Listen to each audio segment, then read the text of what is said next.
আজকে যদি তার চাকরিটা চলে যায় তার দায় কে নেবে? ওই পরিবারের দায় কে নেবে? আর যদি এটা সুপ্রিম কোর্ট এই মুহূর্তে আমাদের স্টে অর্ডার তুলে নিয়ে আপনার রায় বহালে রাখে, তাহলে এই যে 19,000 পরিবার, 19 × 5 প্রায় 1 লাখ মানুষ, এই 1 লাখ মানুষ যদি আত্মহত্যা করে তার দায় সুপ্রিম কোর্টকে নিতে হবে, তার দায় সুপ্রিম কোর্টকে নিতে হবে এবং তদন্তকারী বিভিন্ন সংস্থাকে নিতে হবে। এবং এসএসসি অফিসার, এসএসসি এবং পর্ষদ এবং স্টেট অর্থাৎ রাজ্য সরকার, আপনাদেরও বলে দিয়ে যেতে চাই যে 19,000 যদি পথে নামে, আমরা তো মৃত প্রায়, সুতোর উপর আমাদের জীবন ঝুলছে। যদি আমাদের মৃত্যু ঘটে সেই দিন 7 তারিখে, তাহলে বলে দিচ্ছি পশ্চিমবঙ্গের কানায় কানায়, এমনকি কলকাতার রাজপথ, সমস্ত জায়গায় রক্তে লাল হয়ে যাবে, ভেসে যাবে কলকাতা। সামলাতে পারবেন তো আপনি? সেই দিন দেখবেন গ্রুপ সি গ্রুপ ডির কত ক্ষমতা। আমরা যদি স্কুলের তালা খুলতে পারি, তাহলে আমরা রাজ্যেরও তালা খুলতে জানি। এটুকু আপনাকে বলে দিয়ে গেলাম, এটুকু বলে দিয়ে গেলাম। এই যে আমরা 19,000 যোগ্য চাকরি হারা গ্রুপ সি গ্রুপ ডি এবং শিক্ষক আছেন, তারা যদি 7 তারিখের পরে যদি বড় কোনো ঘোষণা ঘটে, মর্মান্তিক কোনো যদি ঘোষণা হয়, ওই 26,000 স্কুলে যদি তালা ঝুলিয়ে দেয়, আপনার শিক্ষা ব্যবস্থা ভেঙে চুরমার হয়ে যাবে। এটা মাথায় রাখবেন, এটা মাথায় রাখবেন। হুঁশিয়ারি আমরা আপনাদের দিচ্ছি না, শুধু এইটুকু বলতে চাই, অনেক অবিচার করেছেন, শুধু সুবিচার করুন, সেগ্রিগেশন করুন। যারা অযোগ্য তাদের বিচার করুন, তাদের চাকরি থাকবে কি থাকবে না সেটা সুপ্রিম কোর্ট বুঝবে, স্টেট গভর্নমেন্ট বুঝবে, এসএসসি বুঝবে, পর্ষদ বুঝবে। আমরা এখানে দাঁড়িয়ে বলতে পারি না তাদের চাকরি যাবে কি যাবে না, সেটা আপনাদের ব্যাপার। কিন্তু আমরা যারা যোগ্য, স্বচ্ছতার সঙ্গে চাকরি পেয়েছি, তাদের চাকরি বহাল রাখতে হবে, এইটুকু অনুরোধ রাখছি আপনার কাছে।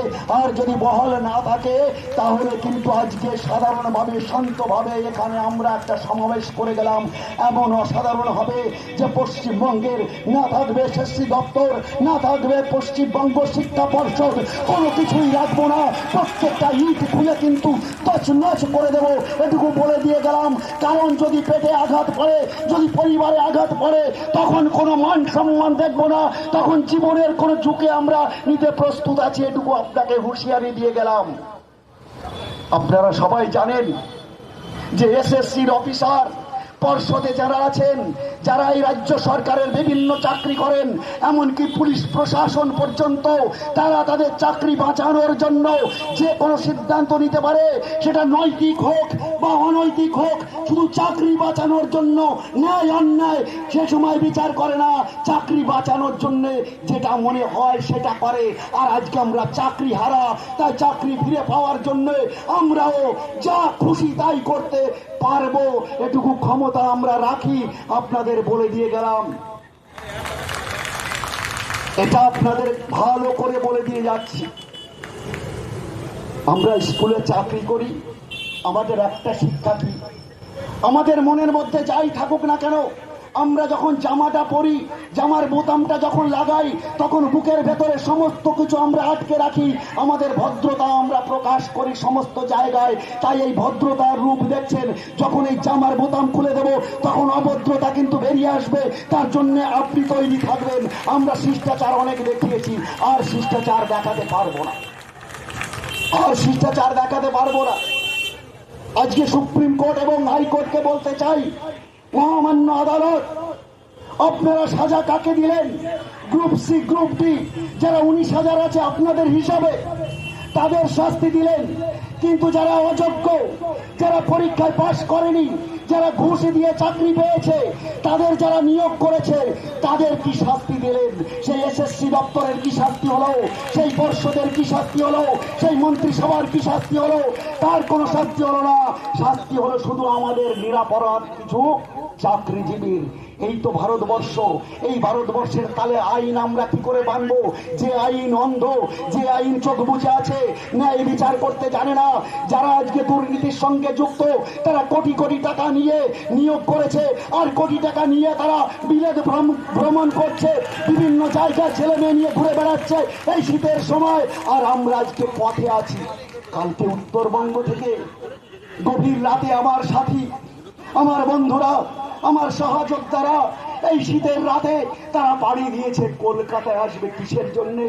পেটের জন্য, দুটো ভাতের জন্য, শুধু সংসারের জন্য, সন্তানের জন্য।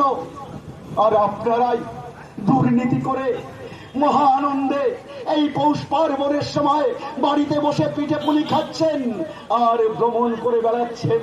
আর আমরা হাহাকার করে শুধু বলছি, ওগো আমরা ন্যায্য চাকরিজীবী, আমাদের চাকরিটা ফিরিয়ে দাও।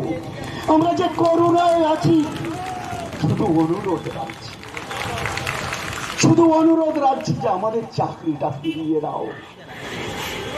আমরা এটাও বলতে চাই, আমরা যারা 19,000 আছি, আমরা যে অযোগ্য, আমরা যে দুর্নীতির সঙ্গে যুক্ত, আগে সেটা প্রমাণ করুন। কারণ ভারতবর্ষের আইনে আছে, যদি 10 জন অপরাধীকে ছাড়তে হয় একজন নিরাপরাধীকে বাঁচানোর জন্য, তাহলে তাই ছাড়তে হবে। তাহলে এখানে তো 19,000 যোগ্য এবং হাই কোয়ালিটির ছাত্রছাত্রীরা পরীক্ষা দিয়ে চাকরি পেয়েছে। ওই 7,000-এর জন্য এই 19,000-কে আপনারা বিসর্জন দিচ্ছেন কোন আইনে? সেটুকু আমরা জানতে চাই, সেটুকুও জানতে চাই। জানার অধিকার আমি ভারতবাসী আমার আছে। আমরা কেউ টেররিস্ট নই, আমরা কেউ বিদেশি নই, আমরা এই দেশের সমস্ত প্যানেল বাতিল।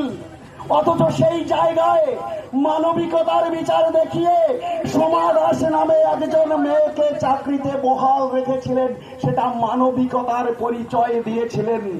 তা আমাদের যারা যোগ্য চাকরিজীবী আজকে চাকরি হারা হয়ে পথে পথে ঘুরে বেড়াচ্ছি, প্রশ্নটা আমাদের আপনার কাছে থাকলো যে ওর বেলায় যদি আপনি মানবিক হন, তাহলে এই যে 19,000 যোগ্য চাকরিজীবী যারা আছে, এদের কোন কোন বাড়িতে আপনি গেছেন, কার কার খবর আপনি রেখেছেন, কোন কোন পরিবারের কি অবস্থা আছে, তাদের কতটুকু আপনি জানেন? তার সমাজের থেকেও করুণ পরিস্থিতি অনেক পরিবারের আছে, এটা আপনার জানা প্রয়োজন। তাই সোমা দাসের বেলা যদি বিবেক দেখাতে হয়, তাহলে 19,000-এর বেলাও বিবেক দেখাতে হবে।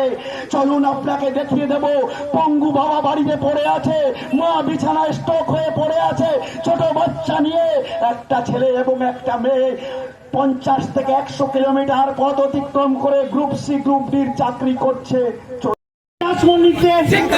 এই মহাসমাবেশে, এই সুপ্রিম কোর্টে এই লড়ছে কারা, এই জিতবে কারা, এই জেলায় জেলায় এই লড়াই লড়াই লড়াই চাই, এই লড়াই লড়াই লড়াই চাই, এই লড়াই লড়াই লড়াই চাই, এই লড়াই লড়াই লড়াই চাই, এই লড়াই লড়াই লড়াই চাই,